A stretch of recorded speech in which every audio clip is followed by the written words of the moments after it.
Heart beat scan ఒక్క second లోనే world class 640 slide CT scan ఇప్పుడు మీ విస్టా ఇమేజింగ్ బంజారా హిల్స్ లో.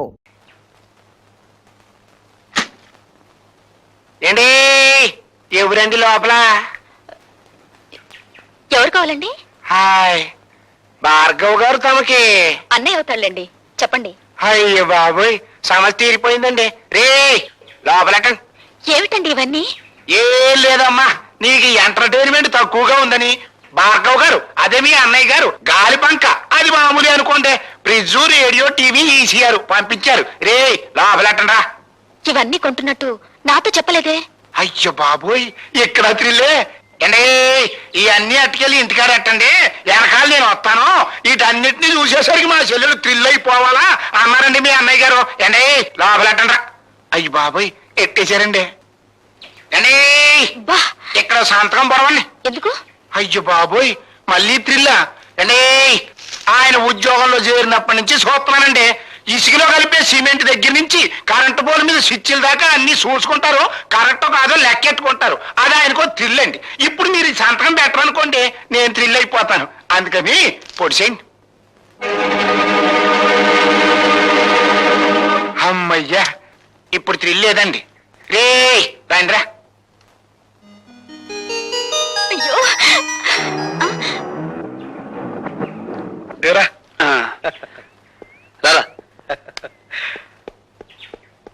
ఇదిగో పద్మ, ఇదేం బాగాలేదు. రోజు మీ అన్నయ్య నా ఆటోలో ఫ్రీ సర్వీస్ కొడుతున్నాడు.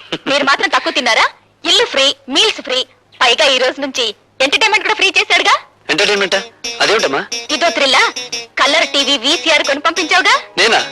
నేను కొని పంపడం ఏమిటి? మరీ జోక్ చేయకనే రా. నువ్వు కొని పంపించినావు కదా. ఇవి ఎవరు తెచ్చిచ్చారు? ఆయన ఎవరో పేరు కనుక్కోలేదు, నీ పేరు చెప్పి ఇవన్నీ తీసుకోమంటే తీసుకున్నాను. బుద్ధి లేదు, ఎవరో ఏదో తీసుకోమని తీసుకోవడమే.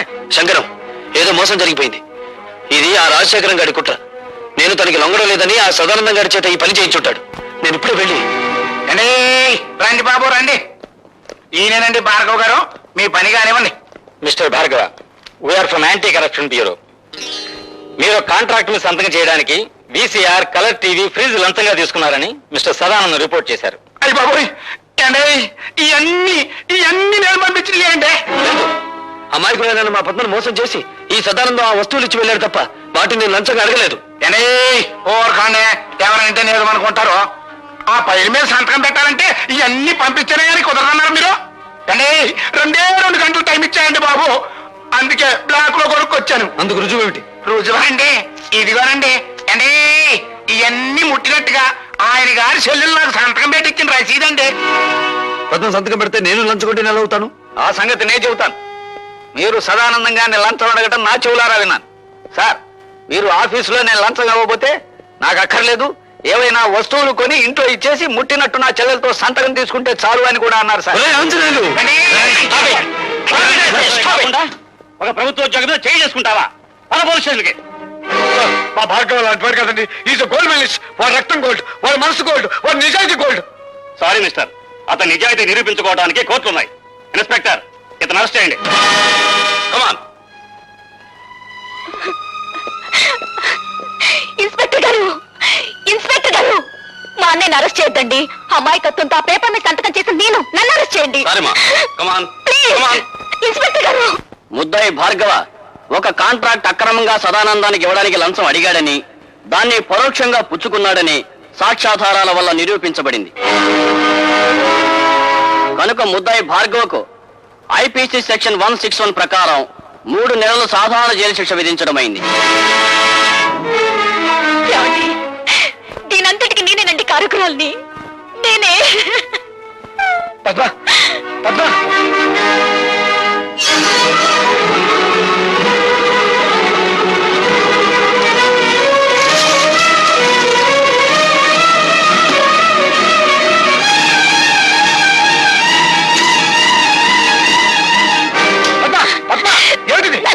నన్ను చావనివ్వండి.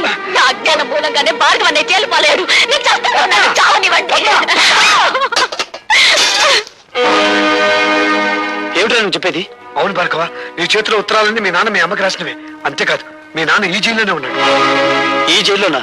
ఎస్, ఠాగూర్ ఈ జైల్లోనే ఖైదీగా ఉన్నాడు. ఉన్నాడని నాకు తెలుసు సార్. నంబర్ ఎంత? 747.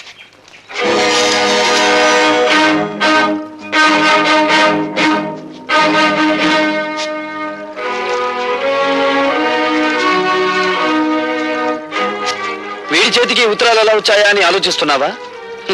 ఆ ఉత్తరాలు అందుకున్నావిడ నీకు భార్య, నాకు అమ్మ. అంటే నువ్వు భార్గవా నా కొడుకు అన్నమాట. నేను నీకు కొడుకునని చెప్పలేదే, ఆవిడ నాకు అమ్మ అని చెప్పాను. నేను జైలుకొచ్చాను అన్న నిందే నీ చేత నన్ను నాన్న అని పిలవనివ్వకపోతే ఇప్పుడు నువ్వు జైలుకొచ్చావు కదా బాబు. వచ్చాను. ఎందుకని? నీకు వారసుండి కనుక. అంటే నువ్వు హత్యలు చేయడంలో కాదులే, సంఖ్యలు వేయించుకోవడంలో మాత్రమే నీకు వారసుండి. నువ్వు చేసిన తప్పుడు పనికి నా తల్లి జీవితాంతం నరకయాతను అనుభవించింది. అనుక్షణం తను ఆవేదన అనుభవించిన నిన్ను పల్లెత్తు మాట అనివ్వలేదు. ఆ బాధని గుండెల్లో దాచుకుని దాన్ని మహమ్మారి జబ్బుగా మార్చుకుని చివరికి ప్రాణాలు పోగొట్టుకుంది. పార్వతి, కన్నీళ్లు పెట్టడానికి ప్రయత్నించకు. నా తల్లిని దగా చేసిన వాడి ప్రాణాలు తీసే అవకాశం వస్తుందో రాదో అని ఇన్నాళ్ళు అనుకున్నాను. వచ్చింది. నేను ఈ జైల్లో ఉండే 3 నెలల్లో ఏదో ఒక రోజు మా అమ్మ ఆత్మకు శాంతి కలిగిస్తాను. నీకు తల కొరివి పెట్టి కాదు, నీ తల నరికి. Good morning. Good morning. Good morning. Good morning. Good morning. ఏమిటి విచిత్రం? సూర్యుడు తూర్పు దిక్కులో ఉదయించాడు, నేను కాల్గేట్ పేస్తోనే పళ్ళు తోకున్నాను. అలవాటు ప్రకారం పెన్ను జారి పడాల్సిన చోటే పడింది, కానీ ఏదో మిస్సు కొట్టింది. మీరా ఇక్కడ ఇలా? ప్రతి అడ్డమైన విధవ ఏదో ఊడిపడిందని జారి పడిందని సరిగ్గా ఇక్కడే జారి పడుతున్నాడు. అందుకే సెటప్ మార్చాను. నాకు ఒళ్ళు మండిందంటే అడ్డుగోడ కట్టించి పారేస్తాను. లైలా,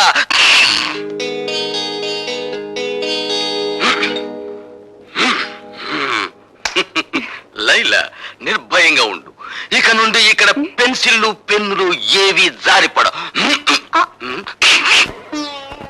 అమలత, వేయించావుగా శిక్ష, ఇప్పుడు ఓదార్చడానికి వచ్చావా? నన్నెవరూ ఓదార్చక్కర్లేదు, వెళ్ళండి. చూడమ్మా, పోలీస్ ఆఫీసర్ గా నా డ్యూటీ నేను చేయక తప్పలేదు. అంతకు మించి అతనంటే నాకు వ్యక్తిగతమైన ద్వేషమేం లేదు. పోలీస్ మనిషివి కదా, నా కన్నీళ్లు తుడవడానికి ఏదో ఒకటి చెప్తావు. బేబీ, నీకు మనసు బాగుండకపోతే చెక్కు బుక్ మీద సంతకం చేసి ఇస్తాను.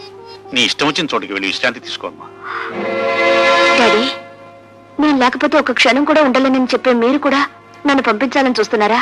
అవునమ్మా, నేను ఎదురు చూసేది ఎప్పుడూ నవ్వుతూ ఉండే కూతురి కోసం.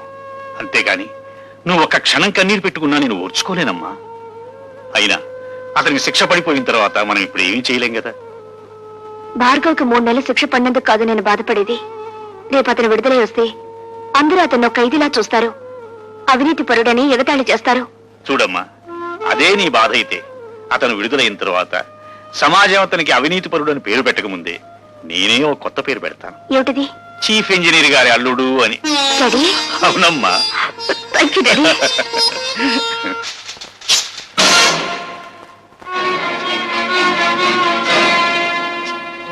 గురి తప్పిందా? చంపే బాబు, చీల్చే ఈ గుండెల్ని. పున్నామ నరకం నుంచి కాదు, ఈ కుళ్ళు సంఘం నుంచి నాకు విముక్తి ప్రసాదించు. ఆలోచిస్తున్నావా బాబు? ఆలోచనలు ఒక్కొక్కసారి ఆవేశాన్ని మింగేసి ఆశయాన్ని దూరం చేస్తాయి. నీకు నా మీద జాలిని కలిగిస్తాయి. ఆలోచించకు బాబు. పసితనం నుంచి నువ్వు నీ తండ్రి పట్ల పెంచుకున్న పగకు ప్రతీకారానికి పరిష్కారం ఇదొక్కటే. నన్ను చంపు, దేవతలాంటి మీ అమ్మ దగ్గరకు నన్ను చేర్చు. కానీ నన్ను విముక్తుణ్ణి చేసే ముందు నా ఆత్మ నివేదన్ని క్షణకాలం పాటు విను. అంటే నువ్వు నిర్దోషినని చెప్పి నన్ను నమ్మించాలని ప్రయత్నిస్తున్నావా? కాదు, ఒకే సంఘం, ఒకే మనుష్యులు నీ జీవితంతోనూ నా జీవితంతోనూ ఆట్లాడుకుని ఎలా దోషులుగా చిత్రించారో, సగటు మనిషి సంస్కారాన్ని ఈ దోపిడీ వ్యవస్థ తన స్వార్థానికి ఎలా వినియోగించుకుంటుందో నీకు నేను చెప్పాలి. తండ్రిగా కాదు, నీకంటే ముందుగా ఈ రాక్షస వ్యవస్థ పాదాల కింద నలిగిపోయిన భ్రష్టుడిగా, పతితుడిగా అది నా బాధ్యత. బాబు, నా గతం నీ భవిష్యత్తుకు మార్గం చూపి నీలోని ఉద్యమకారుడికి ఊపిరి పొయ్యాలి. భార్గవ, 20 ఏళ్ల క్రితం నేను కాపురం ఉంటున్న పేదలవాడలోని ఇళ్లన్నీ ఖాళీ చేయించాలని కుట్ర పన్నాడు ఎంపీ రాజశేఖరం.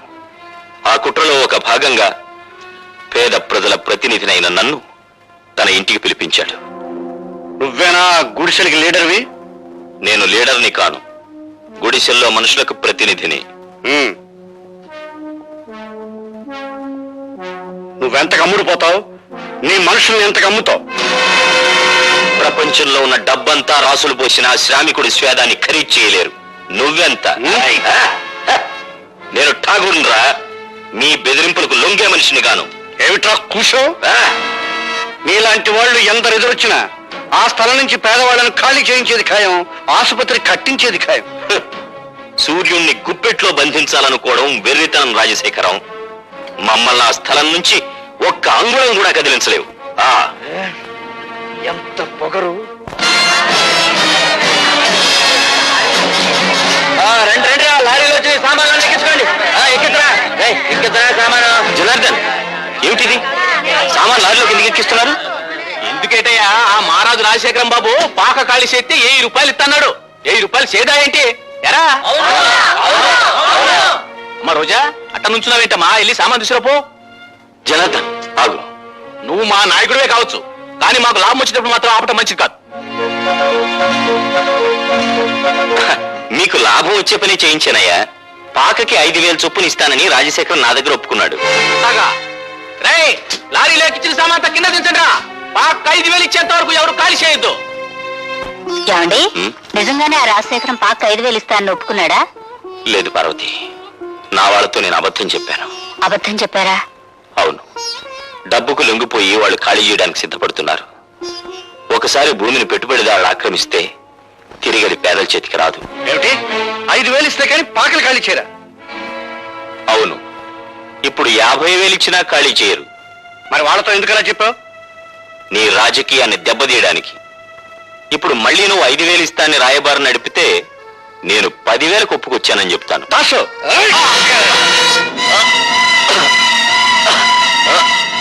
వీడిని మర్డర్ చేసి కాలంలో పారేనా? ఎందుకురా అనవసరమైన కేసు? వీడిని గోని సంచిలో చుట్టి గూడ్స్ బండిలో ఎక్కించు. 3 రోజుల తర్వాత వెనక్కి వచ్చేసరికి ఆ పాకల స్థానంలో మన ఆసుపత్రి పునాదులు ఉంటాయి. ఎలా జనార్దన్, సామాన్ లారీలకు ఎక్కించలేదా? డబ్బు ఉందే అటాక్ ఇచ్చమంటారు.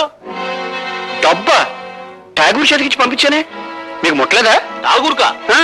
ఎరా దాసు? అవునండి, ఠాగూర్ చేతికి డబ్బు ఇచ్చి మీ అందరికీ పంచమన్నారా? పొద్దుటి నుంచి అసలు ఠాగూర్ ఈ పేటలోకి రాలేదు. పొద్దుటి నుంచి పేటలోకి రాలేదా? పొద్దుట అనగా నా దగ్గర బయలుదేరిన ఠాగూర్ ఇంతవరకు ఇక్కడికి రాలేదంటే ఆ డబ్బు అంతా తీసుకుని పారిపోయి ఉంటాడండి. అబద్ధం. నా భర్త డబ్బు కోసం కక్కుర్తి పడే నీచమైన వాడు కాదు రాజశేఖరం. అలాంటి దొంగ బుద్ధి ఉండేది మీలాంటి సిగ్గులేని రాజకీయ నాయకులకి. ఎవరు దొంగో ఎవరు దొరో ఇప్పుడే తెలిచేద్దాం. ఒరే దాసు, వెళ్ళి ఆ ఠాగూర్ సోదా చేయండి రా.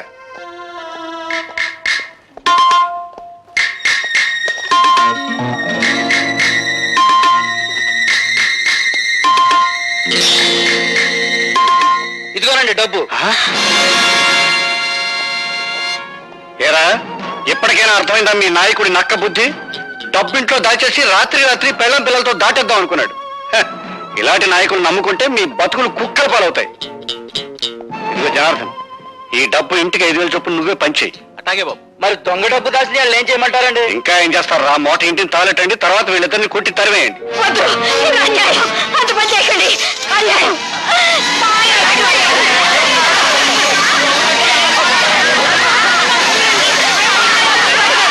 నేను స్పృహలోకి వచ్చేసరికి ఊరు దాటిపోయానని గ్రహించాను.